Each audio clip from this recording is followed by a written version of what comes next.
बिस्मिल्लाहिर्रहमानिर्रहीम। अस्सलाम वालेकुम नाज़रीन, आप यूट्यूब चैनल देख रहे हैं। मैं इमरान खान हूँ। बहुत सारी खबरें हैं, लेकिन सबसे पहले मैं आपको एक इशू बताता हूँ। अब PMLN ने बड़ा प्रोपेगेंडा किया कि नवाज शरीफ को अकामा पे सज़ा देने के हवाले से अलीमा खान साहिबा, जो इमरान खान की बहन हैं, उन्होंने एक स्टेटमेंट जारी किया है और वो ये कह रही हैं कि नवाज शरीफ को अकामा पर सज़ा देना गलत था। अब ये इतना सा हिस्सा काट के उसको PMLN का हर आदमी या उनके दानिश्वर या उनसे ताल्लुक़ रखने वाले सहाफ़ी और ख़ास तौर पे जो जियो न्यूज़ ने इसकी हेडलाइन चलाई है, उसके ऊपर बड़ा रोला पड़ गया है। ना सिर्फ रोला पड़ गया है, बल्कि इसके ऊपर जो है वो कह रहे हैं कि इसको सही तरह से नहीं चलाया गया, मिसलीड किया गया है। जानबूझ के इसको ऐसे चलाया गया कि मिसलीडिंग किस्म की एक सुर्खी जंग ग्रुप ने या जियो ने लगाई है नवाज शरीफ के पनामा केस के हवाले से और अकामा के ऊपर उनको निकालने के हवाले से या उनको सज़ा देने के हवाले से। तो एक्चुअल स्टेटमेंट क्या है? एक तो जियो के बड़ी लोग खिलाफ बोल रहे हैं और वो ये कह रहे हैं कि ऐसी मिसलीडिंग किस्म की सुर्खी लगानी नहीं चाहिए थी, यानी पूरी बात लगानी चाहिए थी। अगर लगानी थी तो अलीमा खान ने एक्चुअली कहा गया। और वैसे भी याद रखिएगा, मैं आपको बार बार याद दिलाऊंगा कि अकामा का मतलब है कि एक ऐसा डॉक्यूमेंट नवाज शरीफ के पास था जिसकी बुनियाद पे, क्योंकि वो पाकिस्तान के हुक्मरान रहे हैं, पाकिस्तान के अंदर उन्होंने सरकारी पैसा जो है उसको इस्तेमाल किया है और उस सरकारी पैसे के अंदर गबन के उनके ऊपर इल्ज़ामात हैं। और उन्होंने कुछ ऐसी प्रॉपर्टीज़ बनाई हैं दुनिया में जो बेनामी प्रॉपर्टीज़ थीं। जब उनके बच्चे छोटे छोटे थे तो वो बहुत बड़ी बड़ी प्रॉपर्टीज़ के मालिक बन गए थे। तो नॉर्मली लोग जो अकामा रखते हैं, इस किस्म के लोग जो हुकूमतों में रहे हों या जिनको किकबैक्स मिल रही हों या जिनके पास बहुत बड़े बड़े सरकारी ठेके देने के इख्तियारात हों, वो लोग जो हैं वो ऐसा काला पैसा जो है उसको छुपाने के लिए इस किस्म का एक डॉक्यूमेंट रखते हैं जिसकी बुनियाद पे फिर वो दुनिया में अपना पैसा आगे पीछे करते हैं। तो अकामा एक बहुत बड़ी चीज़ थी, छोटी बात नहीं थी जो नवाज शरीफ के पास था। लेकिन जो अलीमा खान का बयान है, यहाँ हम उसके ऊपर बात कर रहे हैं। अलीमा खान ने जो बयान दिया वो क्या था, ज़रा उसको गौर से आप सुन लीजिए। ना वो कोई लॉयर हैं, ना उनको ज़्यादा इसके बारे में नॉलेज है, ना वो इस केस के बारे में ज़्यादा जानती हैं, लेकिन उन्होंने जनरल बात की। और बात क्या की वो एज इट इज़ मैं आपको बताता हूँ। उन्होंने कहा कि नवाज शरीफ को पनामा केस में अकामा पर सज़ा देना जजेस की गलती थी। जिस चीज़ पे नवाज शरीफ को चार्ज किया गया वो कुछ भी नहीं था। जो असली चार्जेस थे वो इस जज ने छोड़ दिए थे। अगर जजेस सही फैसला देते तो ये फारिग ना फिर रहे होते। ये अलीमा खान साहबा ने कहा। उनको ये लगता है कि एक कमज़ोर चीज़ के ऊपर सज़ा दी गई नवाज शरीफ को। होना ये चाहिए था कि नवाज शरीफ को उन बड़ी चीज़ों के ऊपर सज़ा दी जाती या उन चीज़ों पर सज़ा दी जाती जिनका जवाब फिर उनको देना पड़ता है। उदबिया का एक केस पड़ा हुआ, उनका तौफीक का एक केस पड़ा हुआ था, उनका रमज़ान शुगर मिल का इस फैमिली का एक केस है। बेशुमार केसेस हैं इस फैमिली के जिसके जवाब इनके पास मौजूद नहीं है। एवन फील्ड अपार्टमेंट के इनके मुकदमात हैं, अल अज़ीज़िया के इनके मुकदमात हैं। तो आज तक ये जवाब नहीं दे सके। टेक्निकल ग्राउंड्स पे इन्होंने अपने आप को निकाला है और अकामा के ऊपर सिर्फ इनको सज़ा दी गई। तो उन्होंने कहा जी खाली अकामा नहीं होना चाहिए था, होना ये चाहिए था कि जो असल केसेस हैं उनके ऊपर सज़ा देते, वरना आज ये ऐसे फारिग ना फिर रहे होते, यानी इनके ऊपर कार्रवाई पक्की हो जाती। ये उन्होंने बात की। लेकिन जियो टीवी ने इसको ऐसे चलाया कि जैसे अलीमा खान ने सिर्फ इतना कहा कि अकामा में सज़ा देना गलत था और फिर नून लीग के सहाफ़ियों ने नाच नाच के घुंघरू तोड़ लिए और वो बार बार यही कह रहे हैं कि जनाब अब तो हमें क्लीन चिट मिल गई है। हालांकि क्लीन चिट नहीं है, पूरी बात सुने, अच्छी खासी चित्रौल की है अलीमा खान साहिबा ने, लेकिन मेरे ख्याल में इतनी ज़्यादा हो चुकी है चित्रौल अवाम के हाथों कि अब इन्हें छोटी मोटी चित्रौल से फ़र्क ही नहीं पड़ता। आसफा भुट्टो जरदारी, इनको सब लोग मुबारकबाद दे रहे हैं और बेशर्मो, और थोड़ी सी हया तो करो भाई। वो किस बात की जीत है? सारे उम्मीदवारों को पकड़ के बिठा लिया ज़बरदस्ती, सबके कागजात नामजदगी मुस्तरद करवा लिए। ये कौन सा इलेक्शन था जिसकी जीत की आप लोग मुबारकबादें दे रहे हैं? और आसफा भुट्टो जो है जरदारी, वो एक ट्वीट कर रही हैं, बिलावल भी ट्वीट कर रहे हैं, दूसरी बहन भी ट्वीट कर रही है, सारे लगे हुए एक दूसरे को मुबारकबादें देने और कमेंट नीचे बंद किए हुए हैं कि कहीं कोई आम आदमी उसके अंदर कोई शान में गुस्ताखी ना कर दे। देखिए, बेनज़ीर भुट्टो की औलाद ऐसी नहीं हो सकती। जुल्फ़िकार अली भुट्टो ने इस तरह की सियासत के लिए अपनी जान की कुर्बानी नहीं दी थी। उसने तो इज्जत की खातिर कुर्बानी दी थी। उसने कहा था कि मैं तारीख के हाथों नहीं मरना चाहता। भुट्टो ने कहा था कि या तो मुझे ये मार लेंगे या मैं तारीख के हाथों मर जाऊंगा, तो मैं तारीख के हाथों नहीं मरना चाहता। बेनज़ीर भुट्टो ने तमाम मुश्किलात ली अपने ऊपर, ख़तरनाक हालात के बावजूद, लेकिन सरेंडर नहीं किया और वो माफियाज के खिलाफ खड़ी रही। आज बेनज़ीर भुट्टो साहिबा कभी सोच भी नहीं सकती थी कि उनकी औलाद इस लेवल पे आ जाएगी कि दबाव डालेगी, धौंस जमाएगी, बंदे उठवाएगी, कागजात मुस्तरद करवाएगी और उसके बाद जो है, यानी वो ऐलान किया था उसने, उम्मीदवार ने, उसने कहा था कि मैं ये इलेक्शन लड़ूंगा और मैं अपील के अंदर जाऊंगा। अब जो उम्मीदवार था पाकिस्तान तहरीक इंसाफ का गुलाम मुस्तफ़ा रिंद, उसको गिरफ्तार कर लिया गया था उसके कागजात नामजदगी मुस्तरद करने के बाद, और उसने अपने कागजात मुस्तरद होने को चैलेंज करने का ऐलान किया था। चैलेंज कर नहीं पाया, गिरफ्तार हो गया, गायब हो गया, फारग हो गया। 7 उम्मीदवारों के कागजात नामजदगी मुस्तरद करवा के तो जो छोटी शहजादी है उसको इलेक्शन बिला मुकाबला जितवा दिया गया है। वैसे जो सिंध में होता है ना, वो कहीं भी नहीं होता। अब कौमी असम्बली की मेंबर बन गई है आसफा जरदारी, और ये NA 207 है जहाँ से मेंबर कौमी असम्बली मुंतखब हुई है, तो सारे मुबारकबाद दे रहे हैं। मुझे नहीं लगता कि बेनज़ीर भुट्टो की औलाद को इस पर कोई फ़ख्र होना चाहिए, या अगर बेनज़ीर भुट्टो आज जिंदा होती काश तो वो इस पर फ़ख्र कर सकती, मुझे नहीं लगता। वो बाउसूल खातून थी, लेकिन ये पाकिस्तान पीपल्स पार्टी वो वाली नहीं है, ये जरदारी साहब वाली पार्टी है। मफामत करो, इधर से कब्जा, उधर से दाओ, उधर से ये कर लो, इधर से ये कर लो। तो इसी तरह इन्होंने हमेशा दाव डप्पा लगाया, और इसी तरह दाव डप्पा लगा के एक MNA की सीट इन्होंने और हासिल कर ली है। ये वैसे भी जरदारी साहब जीते थे, तो ये आसिफा जरदारी को मिल गई है, और अब मुबारकबादें वसूल कर रहे हैं। किस तरह की जीत, मुकाबले में तो आप आए ही नहीं, और मुकाबला तो आपने करने ही नहीं दिया। बहरहाल पहला इलेक्शन कैसे हुआ था उसके बारे में एक और बड़ा मज़ेदार स्टेटमेंट आरिफ हमीद भट्टी साहब ने दिया, और ये मैं जानता हूँ एक्चुअली। ये जो RO थे मरी के, उन्होंने कुछ लोगों से ये बात की है और उनके ज़राए से ये बात पहुँची है। आरिफ हमीद भट्टी साहब उसी का हवाला दे रहे हैं कि आप रिटर्निंग ऑफिसर मरी से पूछ लें कि किसको गन पॉइंट पर रख कर उन्हें टेलीफोन किया गया और फॉर्म 47 पर मर्जी का इलेक्शन रिजल्ट लिया गया। ये सारी कहानियाँ अब खुल गई हैं। आरिफ हमीद भट्टी साहब ने इंकशाफ किया। बहुत सारे और ROs भी बोल रहे हैं बेचारे, वो दबे लफ्ज़ों में अपनी फैमिलीज़ के अंदर इधर उधर बता रहे हैं कि हमसे कैसे ये नताइज बनवाए गए। हम इस तरह के नताइज नहीं देना चाहते थे, हम वही नताइज देना चाहते थे जो लोग वोट डाल रहे थे। लेकिन जिस तरह के हालात रहे, आपको पता है ब्यूरोक्रेट कमज़ोर होता है बेचारा, एक हद से ज़्यादा आगे नहीं जा सकता, और फिर अदलिया के ऊपर सारी उम्मीद रह जाती है। और अदलिया की हालत आपके सामने है। पाकिस्तान के चीफ जस्टिस से और पाकिस्तान के इस्लामाबाद हाई कोर्ट के जो चीफ जस्टिस हैं उनसे भी, दोनों से पाकिस्तान तहरीक इंसाफ मुतालबा कर रही है कि वो रिज़ाइन कर दें, वो इस्तीफ़े दे दें।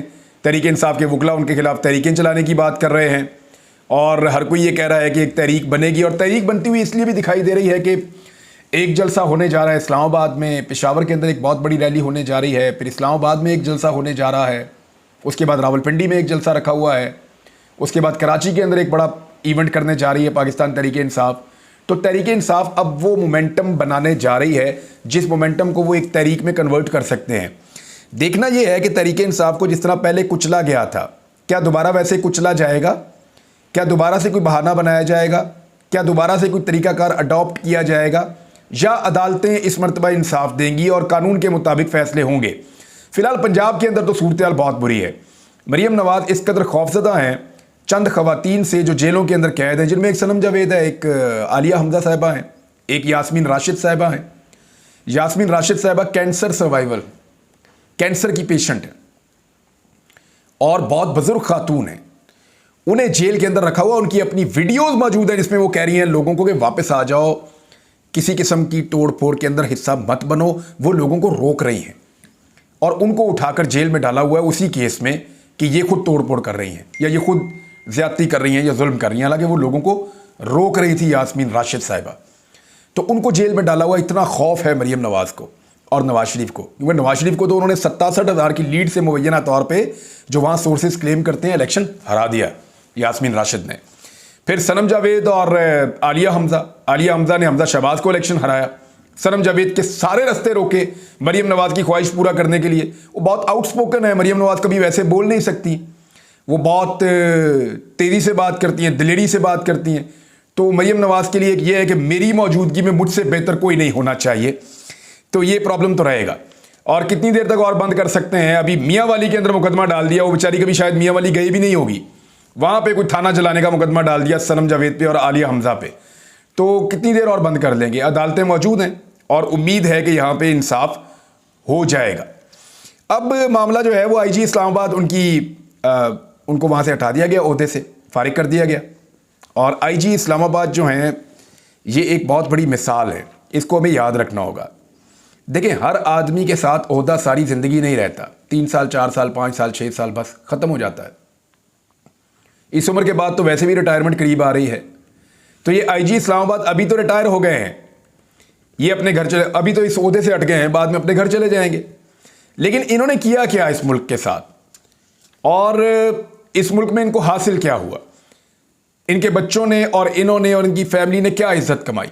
यानी जिस किस्म की ब्रूटैलिटी इन्होंने की, जैसा इन्होंने लोगों को मारा, जिस तरह इन्होंने लोगों के साथ ज्यादती की, जैसे इन्होंने नौजवानों को गिरफ्तार किया, जैसे इन्होंने खवातीन के ऊपर आंसू गैस चलाई, जिस किस्म का तशद्दुद इन्होंने किया। यानी यहाँ पे मैं आमिर सईद अब्बासी साहब की एक ट्वीट है, आईजी इस्लामाबाद अकबर नासिर खान के दौर में इस्लामाबाद में इंसानी हकूक की पामाली हुई, लापता अफराद के लवाहिकीन पर बदतरीन तशद्दुद हुआ, सियासी बुनियादों पर मुकदमा दर्ज हुए, सहाफ़ियों पर तशद्दुद किया गया, जराइम की शरह में ख़तरनाक हद तक इजाफा हुआ। अकबर नासिर का एहतसाब दुनिया में हो ना हो, अगले जहान में ज़रूर होगा। देखिए, आप वक्त कट जाता है इंसान का, वक्त आईजी की कुर्सी के ऊपर बैठ के भी कट जाता है, वज़ीर आज़म की कुर्सी पे बैठ कर भी कट जाता है, और किसी बड़ी छोटी कुर्सी के ऊपर बैठ के भी वक्त कट जाता है, वक्त ज़मीन पर बैठ के भी कट जाता है, काल कोठरी में भी कट जाता है। आप कैद में पड़े हों, बहुत बुरी हालत में पड़े हों, या आप किसी आलीशान महल में बैठे हों, वक्त आपका गुजर जाता है। लेकिन आप ये सोचिए कि क्या आप शीशे में अपनी शक्ल देख सकते हैं? आप ये सोचिए कि क्या अपने रब को आप अपना मुंह दिखाएंगे? क्या मुंह दिखाएंगे अगर आपने जुल्म किया और जबर किया तो?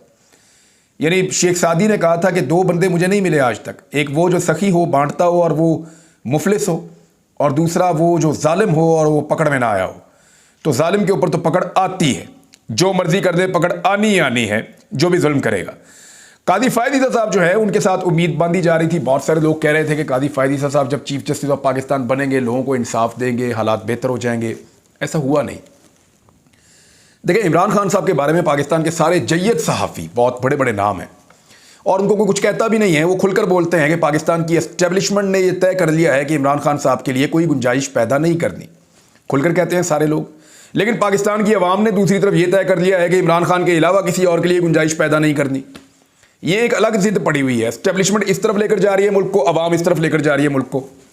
अवाम कहती है इमरान खान का हाथ हमने पकड़ना है, एस्टेब्लिशमेंट जो है वो इमरान खान के ऊपर क्रॉस लगा रही है। ये बातें रिपोर्ट कर रहे हैं, पाकिस्तान के सीनियर जर्नलिस्ट रिपोर्ट कर रहे हैं, तो कहने में कोई मुज़ायका नहीं है।